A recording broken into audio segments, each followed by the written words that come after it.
Estamos juntos mais uma vez, meus queridos amigos e amigas da Rede Evangelizar de Comunicação, para o nosso Café Teológico de hoje, direto aqui da Livraria e Café Solar do Rosário, no Centro Histórico de Curitiba. Hoje vamos falar sobre pelagianismo. Vamos descobrir o que é isso com o nosso convidado, o nosso querido poeta, teólogo e agente pastoral, João Santiago. João, que bom ter você aqui mais uma vez. Prazer em vê-lo, meu amigo. Que alegria, Sérgio, estar mais uma vez aqui. Um prazer enorme. Agradeço o convite e vamos lá. Bom, existem muitos termos que a gente utiliza no estudo da teologia, da história da igreja, e que, de repente, a maioria das pessoas não entende. E esse programa também tem esse objetivo de trazer explicações, esclarecimentos e maior conhecimento das coisas que a gente ouve, fala e às vezes não compreende muito bem. Por isso, a pergunta primeira é inevitável: o que é pelagianismo? Então, olha só, pelagianismo é um termo que decorre do nome que deu origem ao nome, né? Que é o Pelágio. Pelágio, um monge que viveu no século IV depois de Cristo, evidentemente. E lembrando assim, Sérgio e ouvintes, telespectadores, irmãos, que este era um período muito conturbado da fé cristã. Os séculos 2, 3, 4 e 5 foram cheios destas controvérsias, como a filosofia, como a história registrou. Pelágio foi um deles que a gente vai tratar aqui hoje e entender um pouco o porquê destas controvérsias, porquê deste enfrentamento e porquê que na história, apesar de ser um personagem pouco conhecido, pouco se sabe aonde ele nasceu, quando direito. Se pensa que ele morreu entre 417 e 423, alguns dizem que um pouco após. Então, as informações desse homem são poucas e é interessante porque tudo que se sabe sobre ele é contado por seus opositores, né? Dele mesmo tem pouca coisa. Mas assim, olha só, para a gente entender melhor. Por que Pelágio e por que pelagianismo? Quer dizer, Pelágio se opôs à igreja à época, se contrapondo fortemente àquilo que é a base da fé cristã. Quer dizer, ele se opunha fortemente negando a graça de Deus, não é? Negando a validade, a necessidade do batismo, sobretudo para recém-nascidos. Por quê? Qual era a tese dele? Era de que nós não podemos responder por um pecado que Adão cometeu muito antes de nós. Né? Olhando hoje no nosso tempo, e vamos colocar a história dentro de seu tempo, é importante aqui que a gente olhe a história, e neste sentido Pelágio e o pelagianismo nos dá essa oportunidade de olharmos a história com cada época com a sua lente própria, não é? Olhar Pelágio hoje é dizer assim: obrigado, agradecido pela contribuição que você nos deu. Né? Ele enfrentou um sistema forte de sua época, como todos os considerados hereges, e nesta perspectiva é importante a gente poder olhar a história na perspectiva dos hereges, porque eles são personagens que contestaram o poder de sua época. Agora, Pelágio, vamos dizer assim, ele acertou, de repente, na causa e talvez, se não errou, exagerou na dose, né? Porque ele negava piamente a graça e dizia: o batismo é desnecessário, o ser humano não precisa de Deus para se salvar. Ele é capaz pela inteligência, portanto, ele reconhecia Deus e como poderoso e tal. Quer dizer, a graça de Deus está em nós e com ela nós somos capazes de decidirmos sozinhos.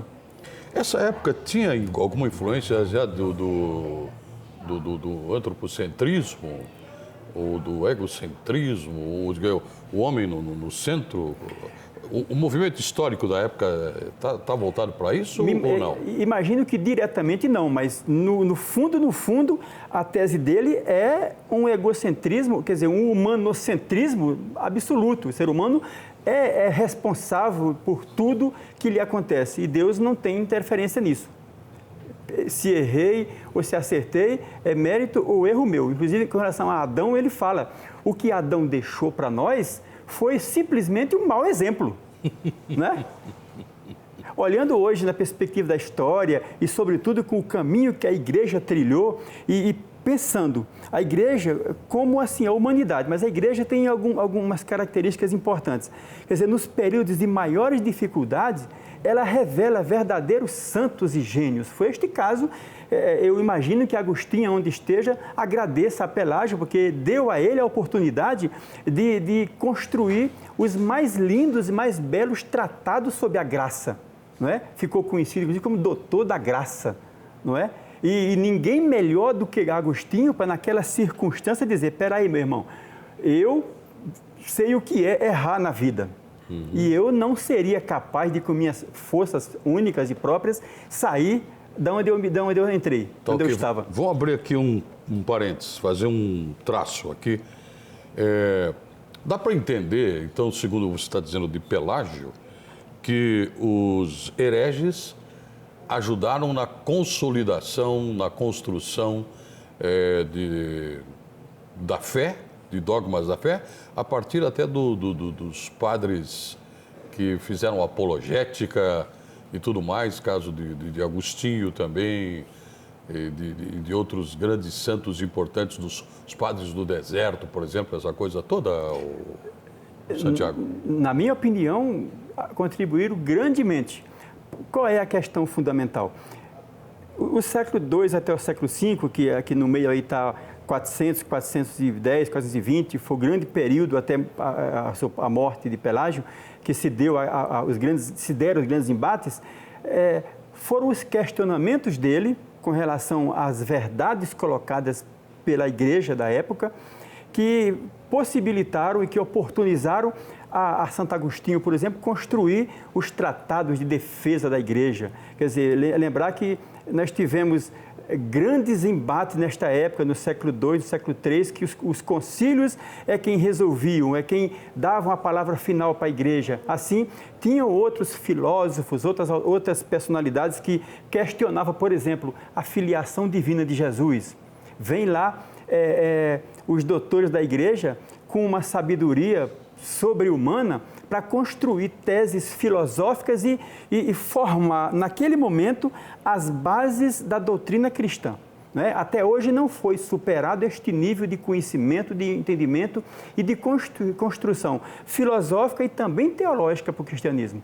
Né? Os padres da igreja são um grande alicerce da doutrina da igreja, da fé da gente. Né? Então, quando estas personagens questionavam tais verdades, Jesus não é filho, não é santo e humano, ele é só humano, que é o monofisismo. Vem os padres da igreja, vem as grandes discussões e constrói argumentos para comprovar que realmente era. Ele só é filho de Maria, o Cristo, a parte humana, a parte santa não é.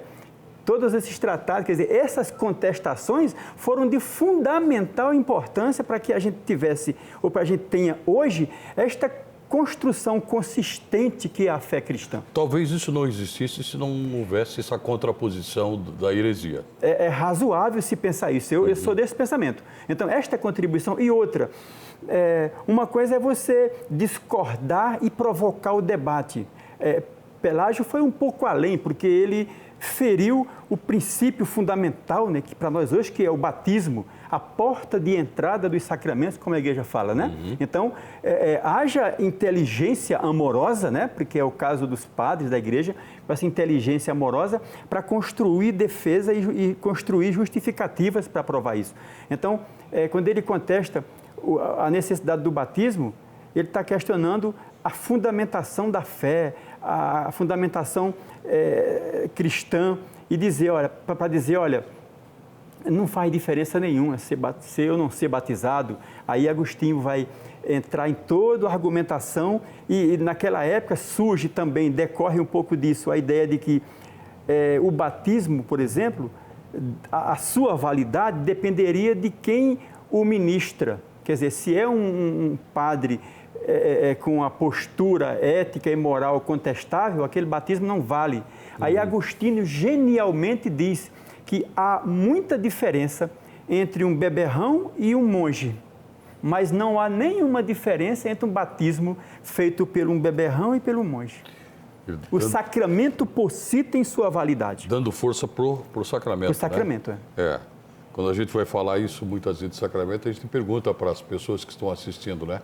Se você estiver andando por uma rua e o poste com o sinaleiro estiver torto, quebrado, mas o sinal estiver funcionando, você para porque o poste está quebrado ou passa porque o sinal está funcionando? É isso aí. Eis aí uma boa controvérsia. Daria um programa só para a gente discutir sobre isso. Mas Agostinho vai nessa direção. Quer dizer, você avança porque o sinal está funcionando. O poste não importa. O poste não importa. Né? É isso aí. E muitas pessoas, às vezes, acabam largando a religião, mudando de religião e fazendo algumas coisas em função da postura de algum comandante, de algum coordenador, de algum chefe, pároco, pastor da sua igreja. Pensando, só assim, para completar aqui, Sérgio, é o seguinte, na mesma linha que você fala, eu paro no semáforo porque ele está vermelho ou porque não tem nenhum guarda olhando? Não é? Isto tem muito a ver hoje com a maturidade da fé cristã, não é? Aí, neste sentido, a contribuição, sobretudo de Pelágio, vem muito forte, porque se por um lado nós não somos, e eu sou desta fé, que nós não somos capazes de sozinhos resolver nossas questões, tampouco a gente é capaz de resolver elas, de esperar que Deus resolva tudo. Nós temos responsabilidades também para os atos que a gente pratica, né? Então, e Deus nos dá esta inteligência, esta autonomia para, com Ele, com a graça dEle, vencer qualquer desafio. É verdade. Inclusive, tem um detalhe interessante, porque tem uma questão bem interessante que vem de encontro ao fato de que se você abre mão da graça, você fica com autonomia completa, né? Sim, sim. Se abre mão da graça, fica com autonomia completa. Este é o princípio da queda, né? O Pelágio chamava isso, e a igreja também chama, de livre-arbítrio. Né? Esse livre-arbítrio existe, a igreja reconhece, só que ele não é absoluto. Quer dizer, a gente não tem capacidade, poder. O Papa Paulo VI reconhece isso na encíclica também, mas o Concílio Vaticano II traz esse reconhecimento fortemente para a igreja moderna, pós-conciliar, de que muitas das questões que anteriormente só se poderia resolver com intervenção divina, hoje é reconhecidamente válido que o ser humano é capaz de, com a sua inteligência, com a sua racionalidade, resolver. Não diz que é tudo, mas muitas das coisas que antigamente a igreja dizia que só Deus poderia intervir, hoje o ser humano, com sua inteligência, com a ciência, pode resolver e decidir. Porque isso vem de encontro, de novo, a uma outra questão interessante, né? Que se Deus não quisesse realmente fazer com que a humanidade fosse importante, não teria se encarnado também, né? Não teria se encarnado e não teria vivido toda a realidade humana. Aí, Sérgio, por que uma coisa importante? Por que este tema hoje é importante ser tratado? E principalmente nessa perspectiva, e vamos dizer mesmo dos hereges, mas herege, quem que diz que era herege? Quem que é, a gente pode se perguntar, quem que é herege hoje? Né? Na perspectiva de Pelágio, quer dizer, grande parte do nosso clero, ele diria que é herege também, né? Que é pelagiano, vamos dizer. Porque, como Pelágio não acreditava na graça, nessa perspectiva de absolutizar a decisão humana, consequentemente, ele não acreditava também que a oração tivesse eficácia na solução dos problemas. Então, enquanto eu preparava aqui, eu pensava isso, né? Hoje ele teria uma grande controvérsia, por exemplo, com o padre Aginaldo Manzotti, que reza muito, né? Ele teria grandes controvérsias com ele, não é? Uhum. E a gente tem, claro, a maturidade cristã reconhece e precisa da oração, mas tem algo que a gente fala nos cursos de teologia, tal, que a oração já traz em si a palavra ação. Perfeito. Não é? Nós somos chamados a agir. Deus age no mundo, na vida, também através da gente. Perfeito. Vamos fazer o intervalo e a gente já volta para a segunda parte do nosso Café Teológico de hoje, conversando com o João Santiago sobre pelagianismo. Voltamos já. Tomar um cafezinho, João?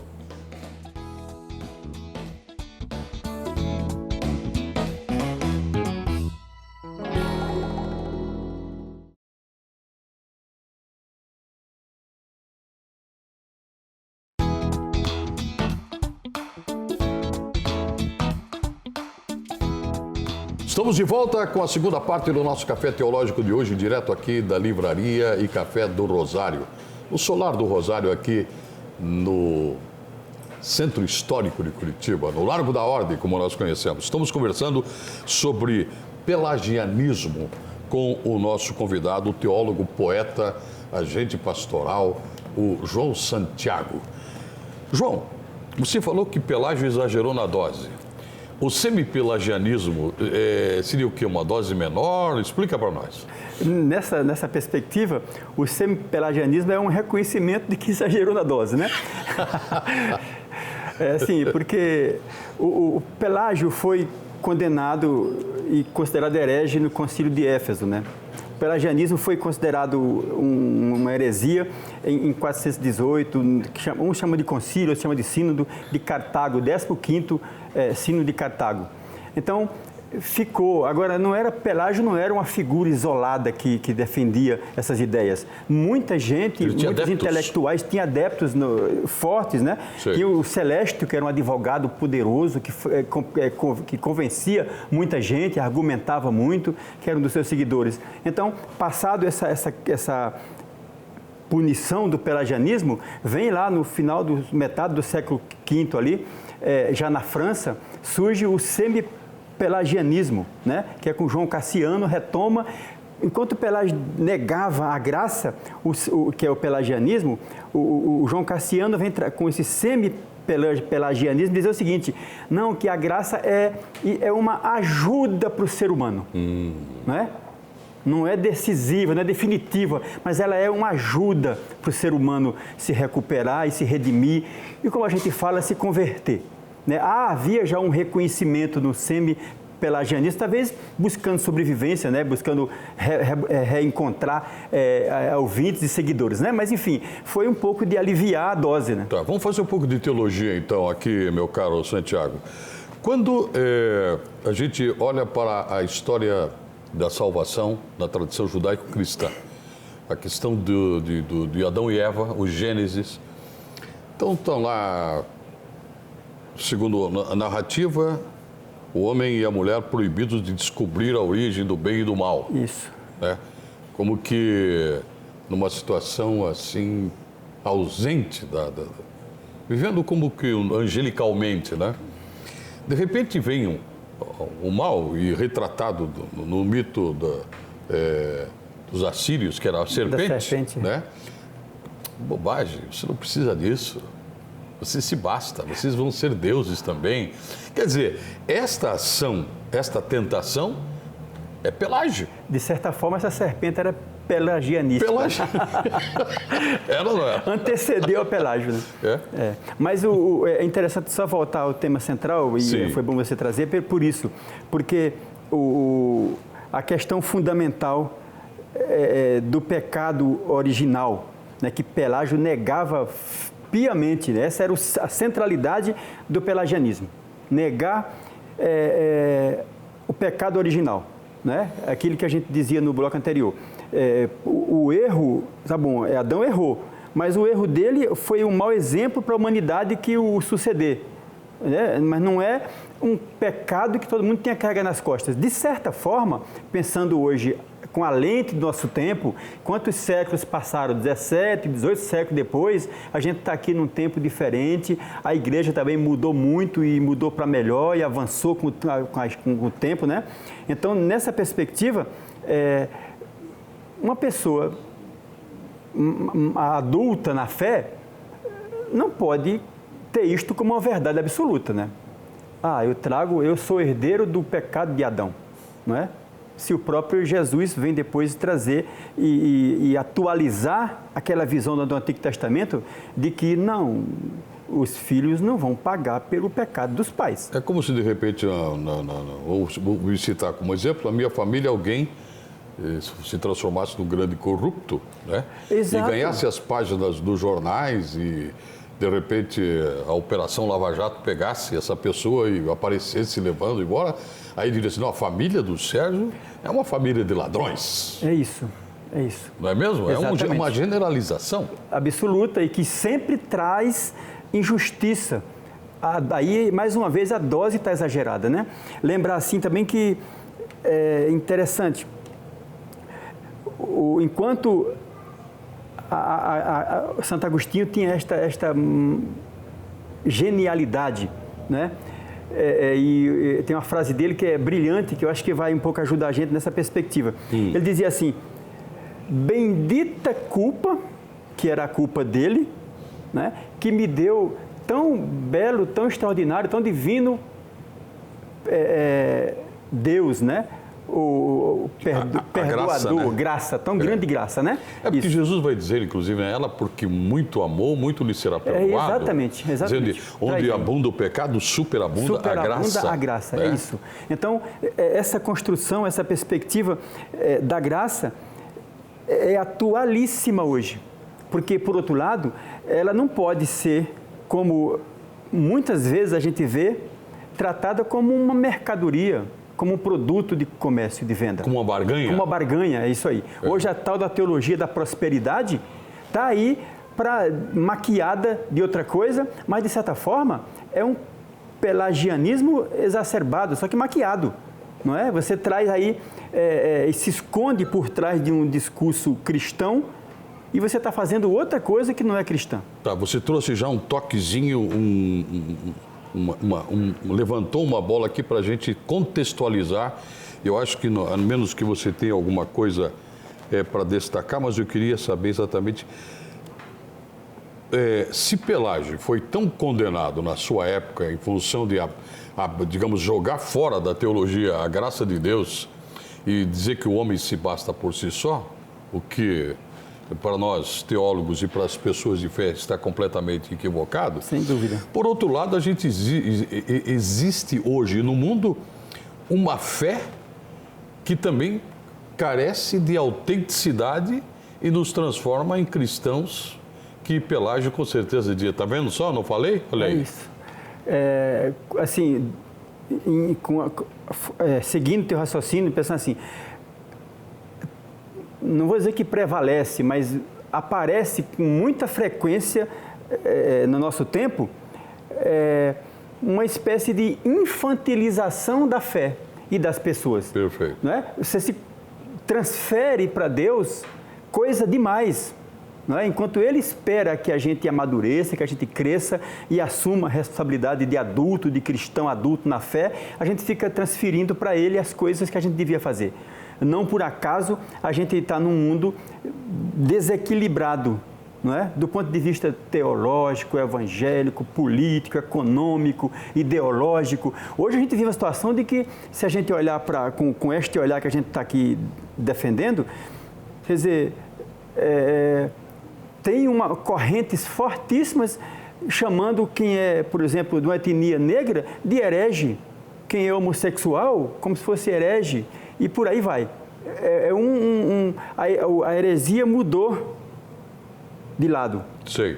De certa forma. Uhum. Eu me sinto muito, muito confortável neste sentido, porque a Igreja Católica tem extrema maturidade e testemunho, sobretudo nos últimos 100 anos do seu ensino cristão, para mostrar essa defesa, esta postura incondicional da vida. E eu, assim, não me lembro de nenhum gesto da igreja que de certa forma, negue a diversidade da criação e, sobretudo, essa interdependência dela, né, de trabalhar como mãe e educadora na fé, a educação dos seus filhos e filhas para cuidar da criação toda, O ser humano não vive no mundo sem as outras formas de vida. Não é? Então, aqui quebra um pouco a ideia que a gente, central do nosso programa, que é esse reinado humano, né, de autossuficiência. Nós não estamos muito longe disso, né? Imagino que com a inteligência que tinha, inclusive, hoje, Pelágio reconheceria isso, né? Nós somos dependentes mais do que outros seres vivos que a gente pensa que dependem da gente. Além dessa dependência, eu diria para você o seguinte, uma coisa que está ficando muito forte na nossa convivência católica é o seguinte, você pega uma fofoca, você pega um pensamento ruim e dá sequência a isto, você está espalhando cisânia na vida, no mundo. Se, pelo contrário, ao você sair na rua, em vez de você julgar as pessoas, ao invés de você condenar as pessoas, e a gente faz isso se a gente não tomar cuidado, aquele é gordo, aquele é alto, aquele está no sei o quê, aquele vai naquela igreja, aquele é negro, aquele é polaco, essas coisas todas. Se a gente não corta isso e não transforma isso numa atitude de amor, você está contribuindo para que o mundo fique pior. Sem dúvida. Né? Sem então, dúvida. Quer dizer, a tua graça me basta, mas faça com que a graça seja a ação, né? Tem um viés nesse sentido, Sérgio, assim que eu acho que é preciso a gente lembrar aqui. Eu dizia agora há pouco da teologia da prosperidade. É um pelagianismo às avessas, porque diz assim, tem um discurso cristão, pelo menos em nome do cristianismo, forte na nossa mídia hoje, dizendo que ser cristão é ser rico, não é? Cristão pobre não é cristão. Isto é um absurdo, não é? É muito pior do que o pelagianismo visto a partir de hoje. Isso é um bom tema para um próximo programa. Por hoje quero agradecer, João, eu que agradeço, a sua contribuição. Eu que agradeço demais o convite. E não esqueçam, a graça de Deus nos basta, não é verdade? Muito obrigado para vocês também que nos ajudaram hoje participando do nosso programa e assistindo mais um Café Teológico aqui pela Rede Evangelizar de Comunicação. Aguardamos vocês para o nosso próximo Café Teológico.